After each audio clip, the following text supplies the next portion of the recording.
with not further ado, we would like to invite Head of the State Agency for Renewable Energy Sources, our colleague Tabriz Ammayev, to talk about the green energy capacities in Karabakh. The floor is yours.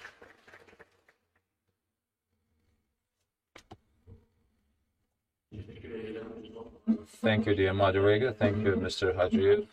I would like to join the previous speakers, and I would like to pay tribute and extend my kudos to all the organizers, to UNIC, and also to the rector of UNIC, and I wish that this forum will become a sustainable tradition. The previous speakers mentioned about the large rebuilding and also the restoration activities.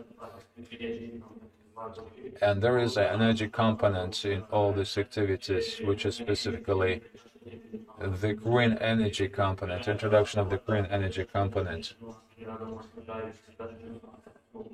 So there is a strategy, a goal, as you know, early this year, at the meeting, His Excellency the President dedicated to the results of the previous year, he shared the strategic vision and the strategic instructions on the green developments, and based on his instructions, the Ministry of Energy and also the State Agency on Renewable Energy Sources, we started to explore the available international advanced experience, and also with the baseline studies in terms of the available capacities for the renewables. We identified the available capacities, and with purpose of the green energy zone concept development, we use the TEPSCO as the consultancy agency, and upon the receival of the feedback from the relevant agencies, we presented the updated version to the government. This concept of green zones implies the use of the green energy, and together with the consultancy firm, we explore the available advanced practices with carbon neutral and also the green energy targets, and also the legislative and the regulatory framework, and also the business interventions in terms of the efficiency and effectiveness. And within that concept, we developed the concept paper on the green zone, which is the use of the renewables as maximum as possible for the power generation, and also having the environmentally friendly and ecologically clean value chain production, including the building the capacity for the renewables based on international experience. One of the cornerstones of the green zone is to have the high level of the renewable capacities, and also you know that the renewables, they have the changing effects based on the climate and also based on the time of the year. So to that extent, the liberated area of Azerbaijan, either in terms of the new context and also internationally, is very rare, where we have 3 to 5 types of renewables like hydro, solar, and also the sun and the wind energy opportunities. Can you please make sure that the slides are reflected on the screen so you can also track what I'm saying? And we are happy to know that we have high hydro, wind, and also the solar energy potential. Now, Minister Babayev already talked extensively in terms of the water reserves, and 40% of the domestic water resources provided by Tartar-Chay, Hakkari-Chay.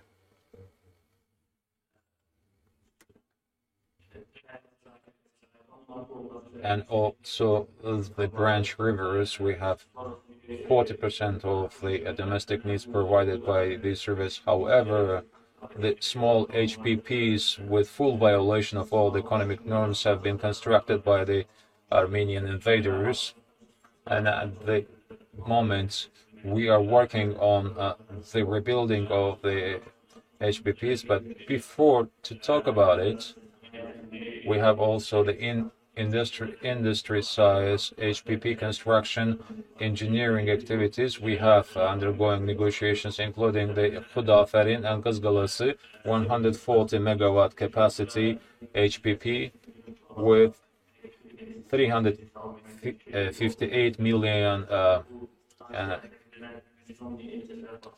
electric hours, which will per year, which will provide 110 households with electricity over the year. And also, with purpose to provide the clean energy, we have launched a number of the projects and they yielded the results.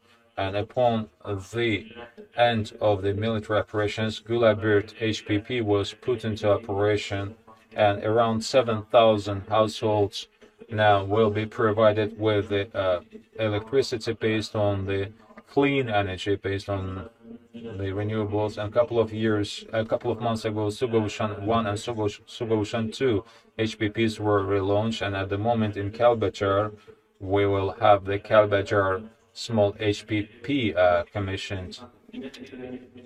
And talking about the hydro energy potential, this potential, together with other renewables, will provide more sustainable effects. And let me particularly underline, we have also high solar energy capacity, and based on the initial and also the greenfield studies, the solar capacity of these areas is top second after the Nakhchivan Autonomous Republic in terms of the commercially feasible projects. The baseline studies show that we can have 7,200 megawatts of the solar energy in cumulative terms. 7,500 megawatts is the production, is the generation capacity of Azerbaijan, and in Karabakh we can have 7,200 megawatts, which is almost the same as the current level of the general production. So Gubadli, Zengilan, Jabrail, Fizuli has the high solar energy capacity. In terms of the wind capacity, the diversified type of the energy, and specifically on Lachin and Kalbajar, based on the first studies in the mountainous areas, it is 7 to 8 meters per second at the altitude of 20 meters above the sea level, and that is commercially viable with engagement of the foreign direct investors and investments. And in the meantime, a couple of months ago,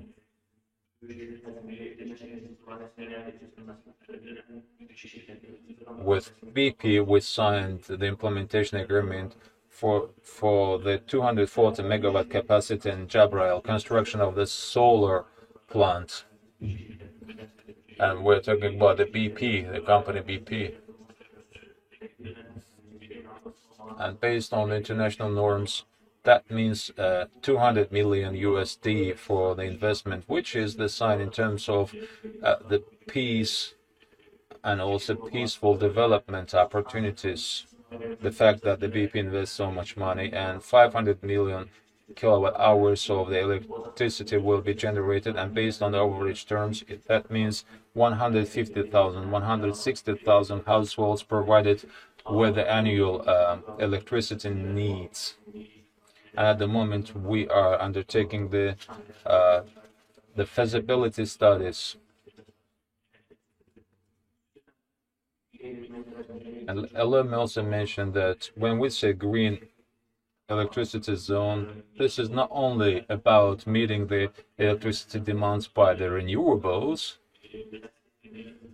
it is also about the other value chain components in terms of introduction of the energy efficiency techniques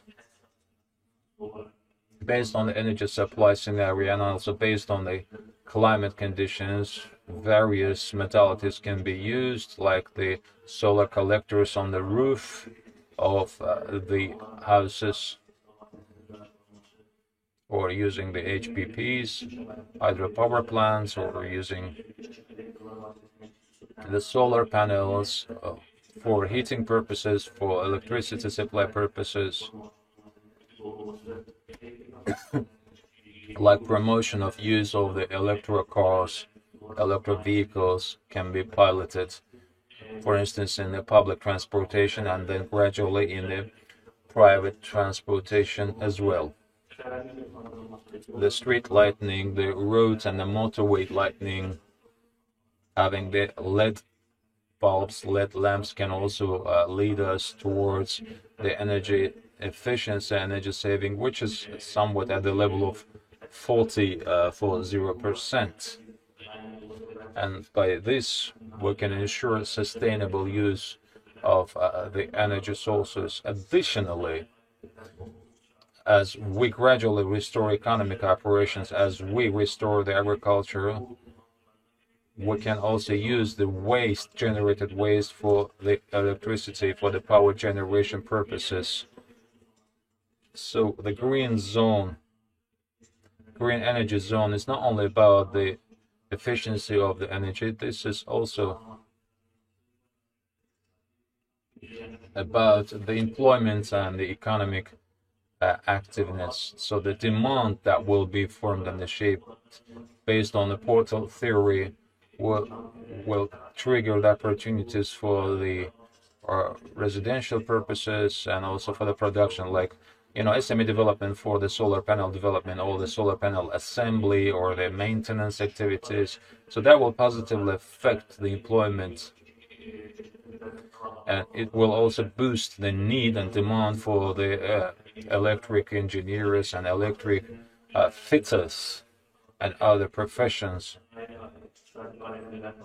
So that will also positively impact the restoration of the labor markets and employment. So we are planning to engage strongly the private sector in all these developments. So by engaging the private sector and through the projects that are aiming on the use of the renewable sources of energy for the production of power, we are going to closely work within the framework of the public-private partnership. And based on the approval of the concept, we will work on the development of the master plan.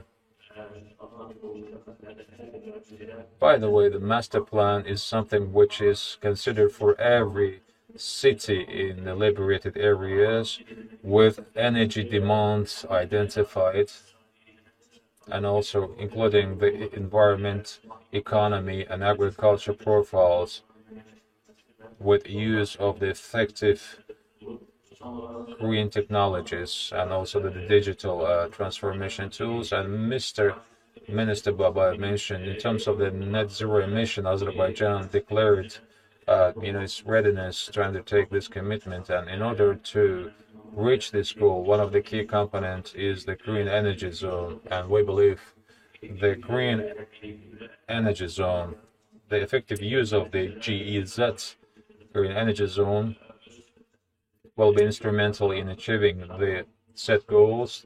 Of course, the carbon sequestration, carbon capturing technologies will also contribute to this end.